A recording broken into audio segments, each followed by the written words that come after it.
How much time duration for part B reading? നമ്മൾ MCQ ക്വസ്റ്റനിലേക്ക് part ബിയിലേക്ക് എത്തുമ്പോൾ നമുക്ക് ഒരു റൂൾ ഉണ്ട്, 2 minute rule.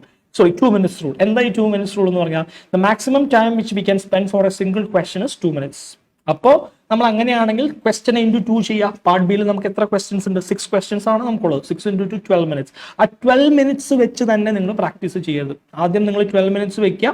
12 minutes വെച്ചതിന് ശേഷം പിന്നെ അത് 11 minutes ആക്കുക, പിന്നെ അത് 10 minutes ആക്കുക. സോ ഒരു 10 minutes കമ്പാർട്ട്മെന്റ് ഒരു ഫിക്സഡ് ടൈമിൽ വേണം നമുക്ക് പാർട്ട് ബി ചെയ്യാനായിട്ട്. സോ 10 minutes ആണ് നമ്മൾ ചെയ്യുക. സോ ഈ പാർട്ട് എത്രയാണോ നമ്മുടെ ഫിക്സഡ് ടൈം 6 × 2 12, അതിൽ നിന്ന് ഒരു 2 minute കുറച്ച് വേണം എപ്പോഴും നമ്മൾ പ്രാക്ടീസ് ചെയ്യാനായിട്ട്.